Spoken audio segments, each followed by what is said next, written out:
Hello students, कैसे हैं। आइए आज हम आपको अपठित काव्यांश के चौथे पार्ट्स की ओर ले चलते हैं। और इस पार्ट्स में, इस पद्यांश में विश्व पिता में युधिष्ठिर को सदुपदेश देते हुए कहते हैं कि शांति नहीं तब तक जब तक सुख भाग न नर का सम हो, नहीं किसी को बहुत अधिक हो, नहीं किसी को कम हो। ऐसी शांति राज करती है तन पर नहीं हृदय पर, नर के ऊंचे विश्वासों पर सदा भक्ति प्रणय पर। न्याय शांति का प्रथम न्यास है जब तक न्याय न आता, जैसा भी हो महल शांति का सुदृढ़ नहीं रह पाता। प्रथम शांति सत्संग आप अपने से ही डरती है, खंग छोड़ विश्वास किसी का कभी नहीं करती है। सरसैया पर लेटे हुए भीष्म पितामह युधिष्ठिर को कहते हैं कि हे युधिष्ठिर, शांति समाज में जब तक प्राप्त नहीं हो सकती जब तक समाज में सुख का भाग समान रूप से मनुष्य को प्राप्त नहीं हो जाता। सुख समान रूप से मनुष्य को प्राप्त नहीं हो जाता तब तक समाज में शांति का भाव उत्पन्न नहीं हो सकता। और वह सुख भी ऐसा नहीं कि नहीं किसी को बहुत अधिक हो, नहीं किसी को कम हो। जैसा कि विद्रुपता समाज में फैली हुई है, उसके बारे में संकेत किया है कि नहीं किसी को बहुत अधिक हो, किसी को बहुत अधिक सुख नहीं मिले। यानी एक तो ऐसी स्थिति है कि करोड़पति, अरबपति, खरबपति बनता चला जा रहा है और दूसरे को, बेचारे को दोनों टाइम भोजन खाने को है ही नहीं, तो वह कहां सुख हुआ समान।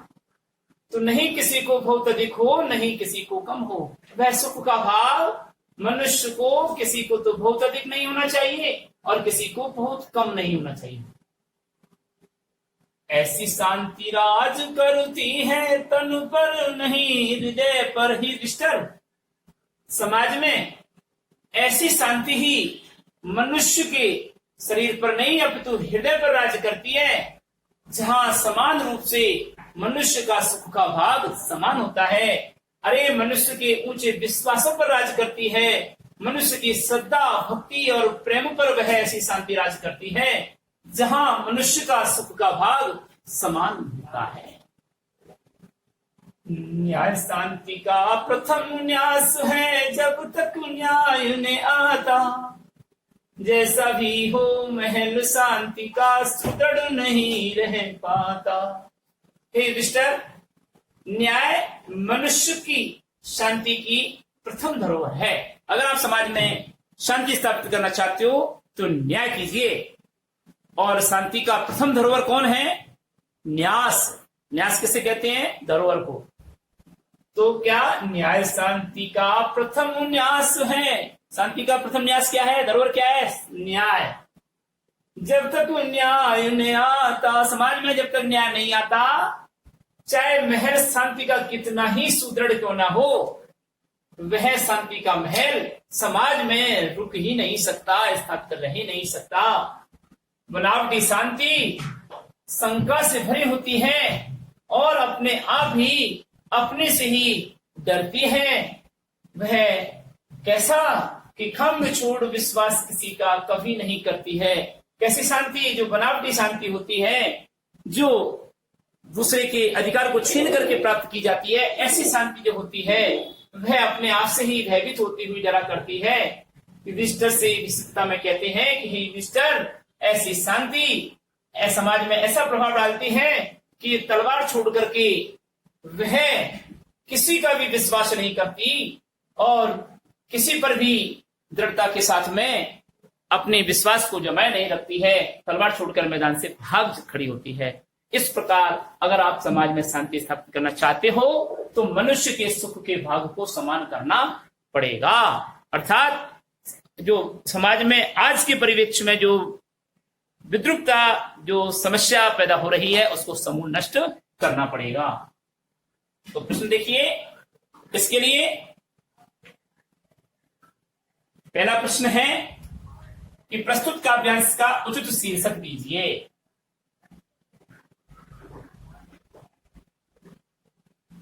प्रस्तुत काव्यांश का उचित शीर्षक दीजिए।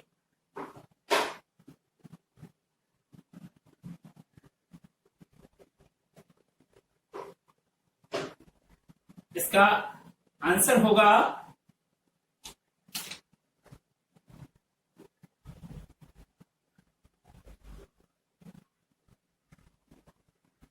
लैंग्वेज पूरी वही होगी उत्तर की। प्रस्तुत काव्यांश का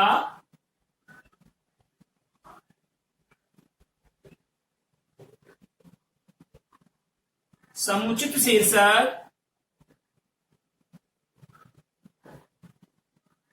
है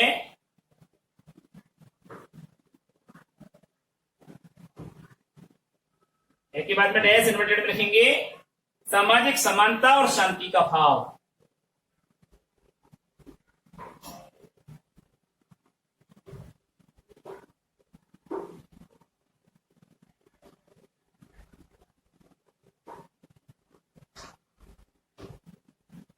पूर्णविराम लगा के और इन्वर्टेड क्लोज करते हैं। पूर्णविराम से पहले इन्वर्टेड क्लोज नहीं होता है, ध्यान से सुनें।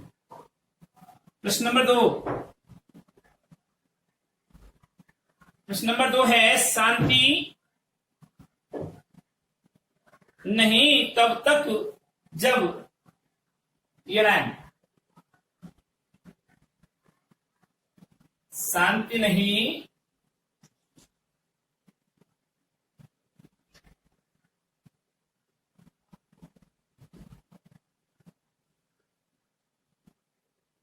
सुख भाग न नर का संभोग।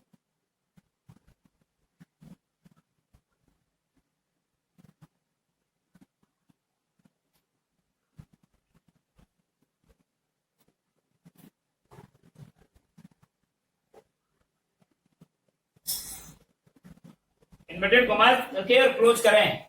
शांति नहीं तब तक जब तक, तब तक जब तक सुख भाव न नर का संभोग। इस पंक्ति का आशय स्पष्ट कीजिए। पंक्ति का आशय स्पष्ट कीजिए।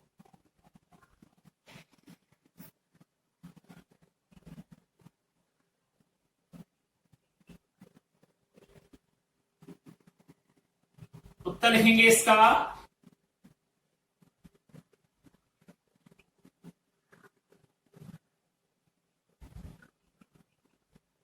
प्रस्तुत काव्य पंक्ति का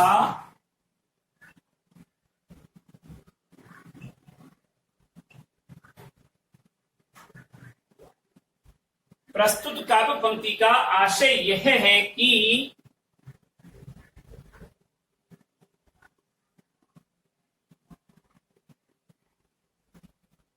जब तक समाज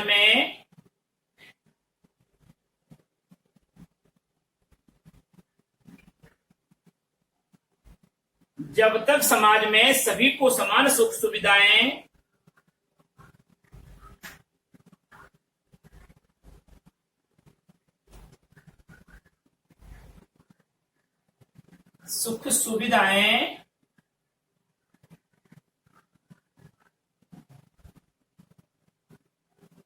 प्राप्त नहीं होती,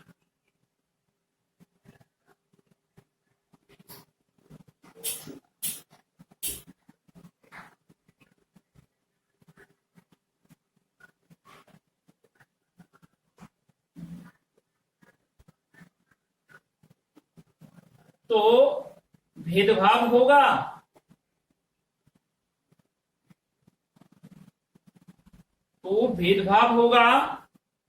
तब तक स्थायी शांति स्थापित नहीं हो सकेगी और तब तक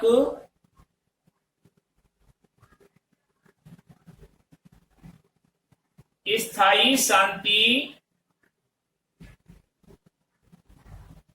स्थापित नहीं होगी। ये इसका आशय है। अब पूर्णविराम के बाद में इन्वर्टेड क्लोज करना है। ठीक है, नेक्स्ट क्वेश्चन।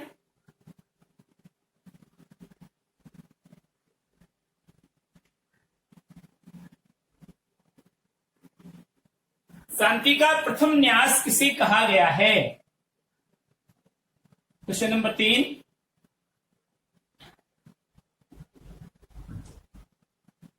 अभी पंक्ति में ऊपर बताया मैंने कि न्याय शांति का प्रथम न्यास है। तो प्रश्न है, शांति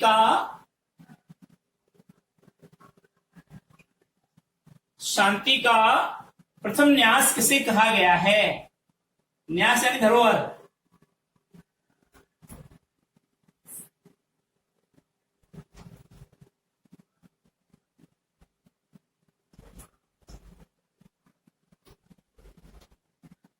तो उत्तर लिखेंगे इसका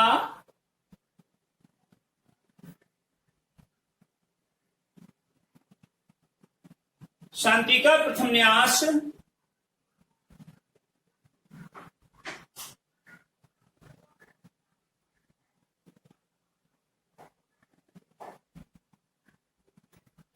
न्याय को कहा गया है।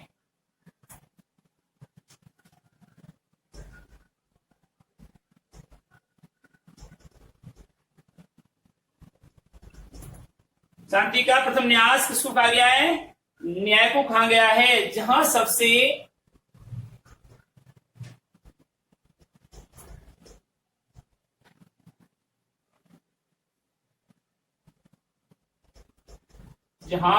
साथ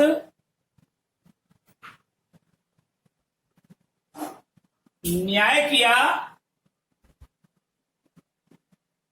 जहां सबके साथ न्याय किया जाएगा,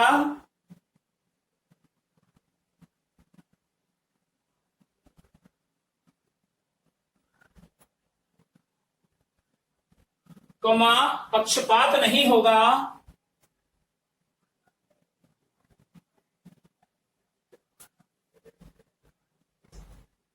पक्षपात नहीं होगा, वहीं शांति स्थापित होगी।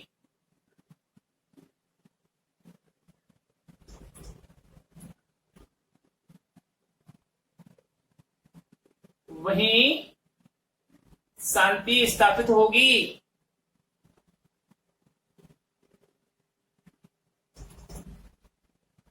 जहां सबके साथ न्याय किया जाएगा, वहां पक्षपात नहीं होगा और वहीं शांति स्थापित होगी। अतः न्याय शांति के लिए पहली शर्त है।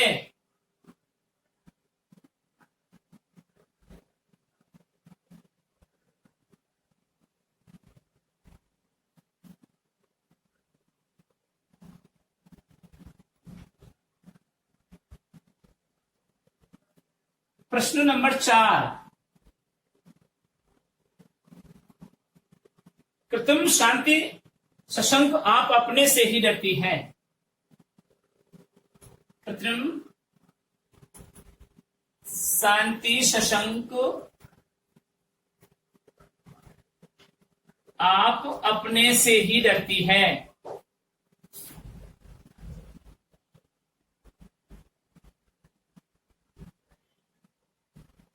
Inverted commas close. कवि ने ऐसा क्यों कहा है? कवि ने ऐसा क्यों कहा है? Question mark. देखिए प्रश्न का उत्तर।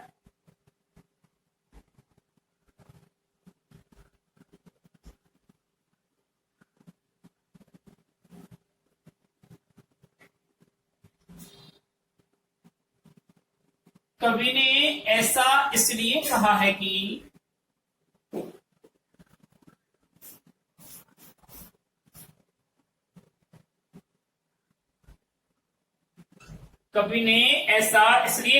कि जहां शांति स्वाभाविक रूप से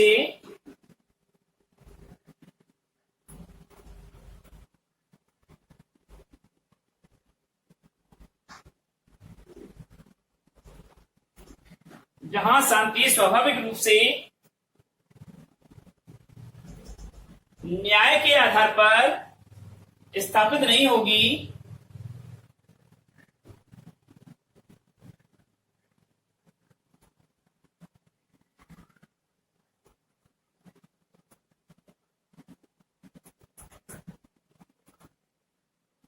स्थापित नहीं होगी,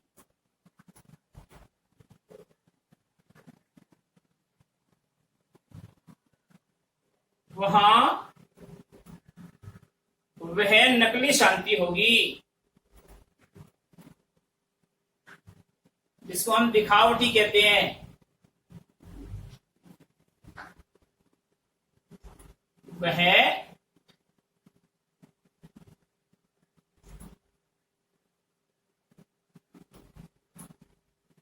दिखावटी या नकली शांति होगी।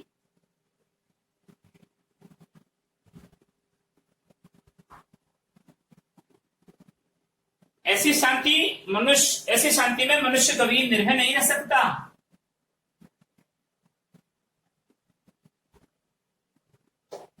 ऐसी शांति में मनुष्य कभी निर्भय नहीं रह सकता।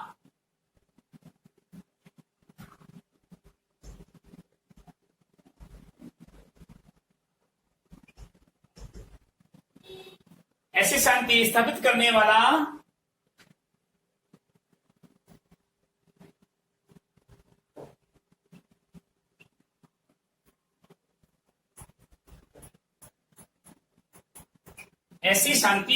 करने वाला स्वयं ही मनी मन भयभीत होता रहता है।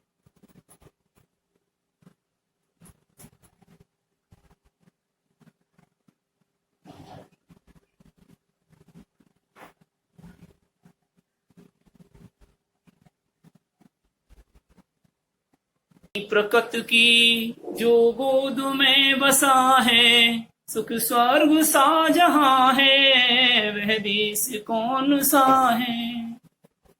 जिसके चरण निरंतर रत्ने से धो रहा है, जिसका मुकुट हिमालय, वह देश कौन सा है। नदियां जहां सुधा की धारा बहा रही है, सींचा हुआ सलोना, वह देश कौन सा है।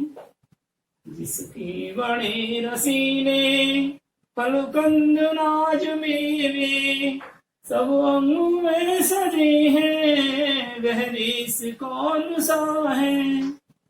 जिसकी सुगंध वाले सुंदर प्रसून प्यारे, दिन रात हंस रहे हैं, वह देश कौन सा है। मैदान गिरी वनों में हरियालियां महकती, आनंद में जहां है, वह देश कौन सा है।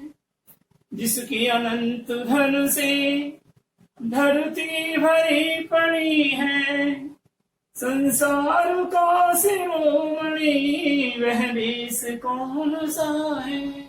और लास्ट में एक बात और महत्वपूर्ण की बताइए कि सबसे प्रथम जगत में जो सभ्य था यशस्वी जो सब और यशस्वी, संसार में सबसे पहले कौन बना। जगदीश का दुलारा, वह देश कौन सा है। और जहां भगवान भी जिस देश को लाड करते हैं, भगवान भी जिस देश में आकर के अपना निवास बनाते हैं, वह ऐसा देश कौन सा है। तो इसका भावार्थ देख लीजिए।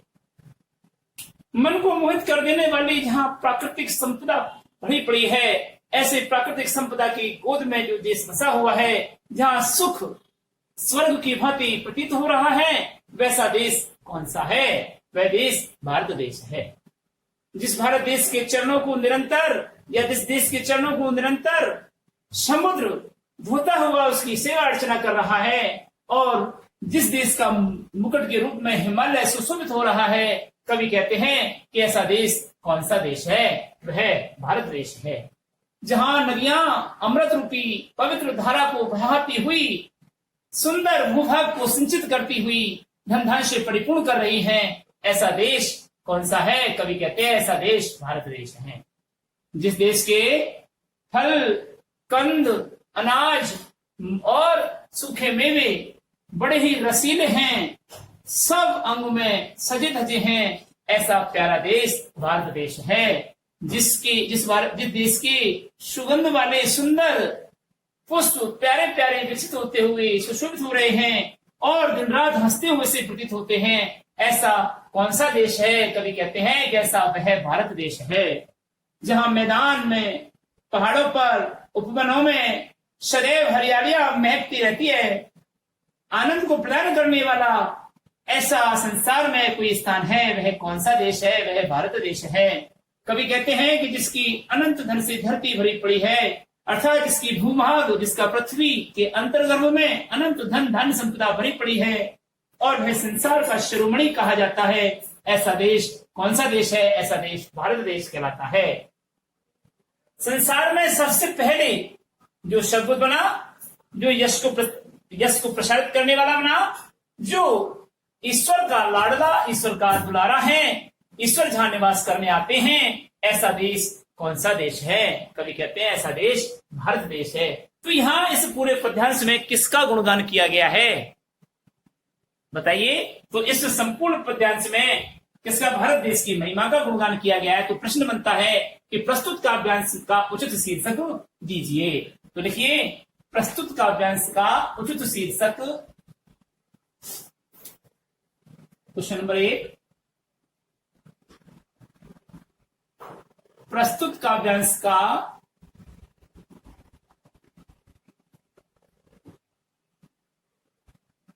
उचित शीर्षक दीजिए।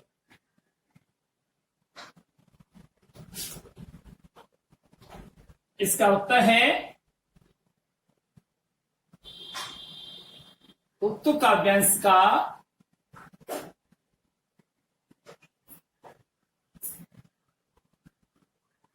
उपयुक्त शीर्षक है, क्या है? भारत देश की महिमा का गुणगान या भारत देश की महिमा।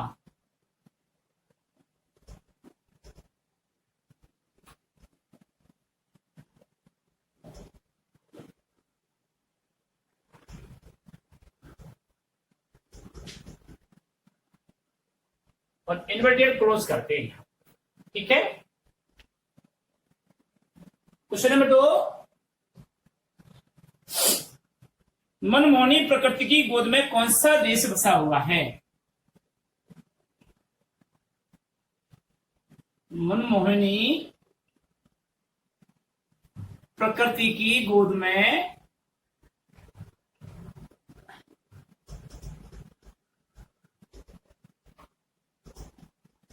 कौन सा देश बसा हुआ है?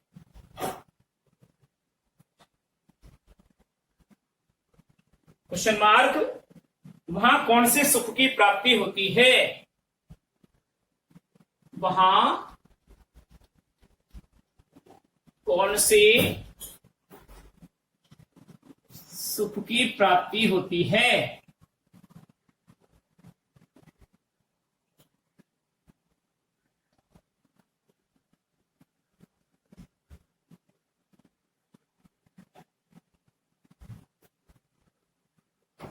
तो देखिए इसका आंसर,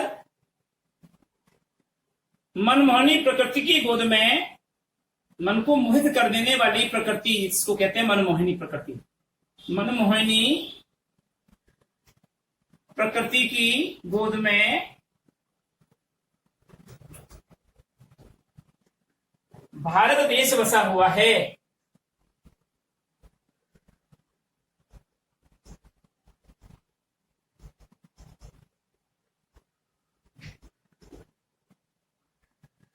भारत देश बसा हुआ है। वहां भारतवासियों को, यहां भारतवासियों को, वहां की जगह यहां करें, यहां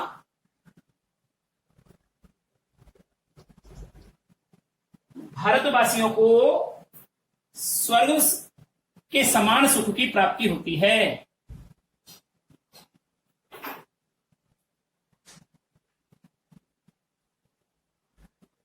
स्वर्ग के समान सुख की प्राप्ति होती है।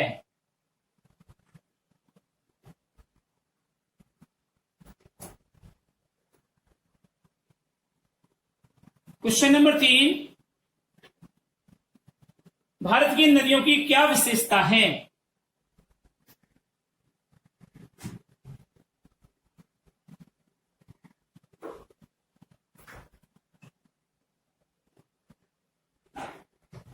बताइए। नदियां जहां सुधा की धारा बहा रही है, सींचा हुआ सलोना वह देश कौन सा है। इसका भावार्थ है, तो आंसर लिखिए। भारत की नदियों की विशेषता यह है कि भारत की पवित्र नदियों की विशेषता यह है कि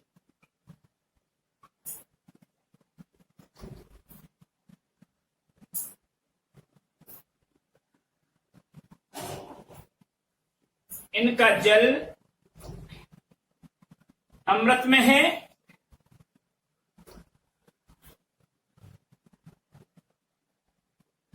अमृत में है, पवित्र है,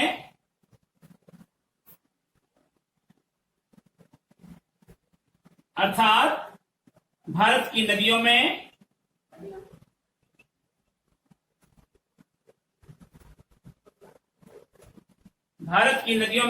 जल के रूप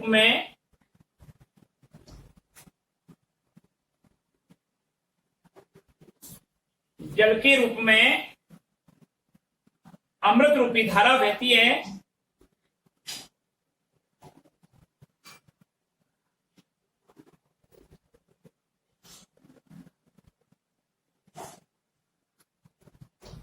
अमृत रूपी धारा बहती रहती है।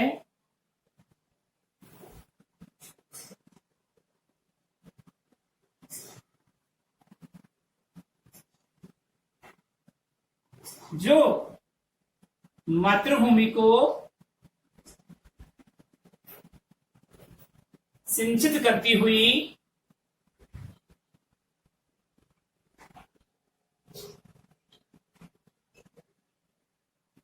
धन धान्य से परिपूर्ण कर देती हैं।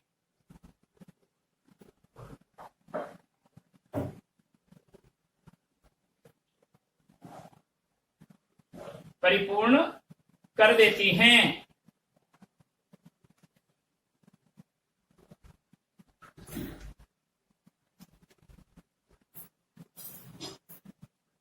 अगला लास्ट प्रश्न है, भारत के फूलों का स्वरूप कैसा है?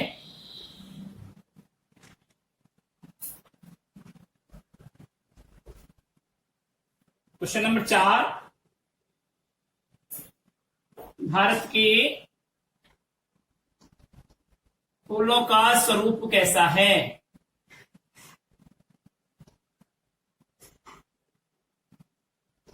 तो इसका उत्तर लिखेंगे,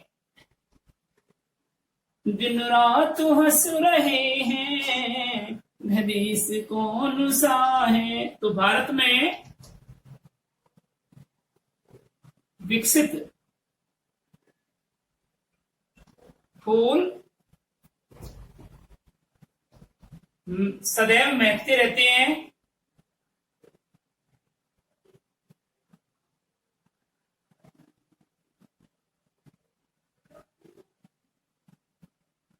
और दिन रात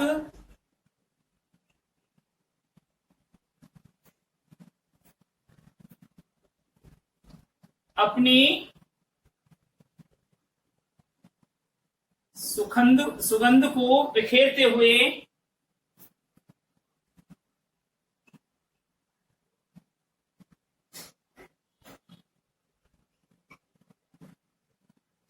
हंसते हुए दिखाई देते हैं।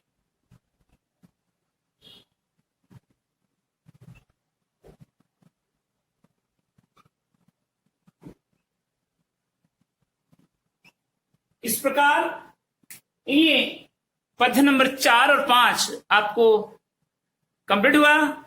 अगली वीडियो में हम आपसे फिर मिलेंगे।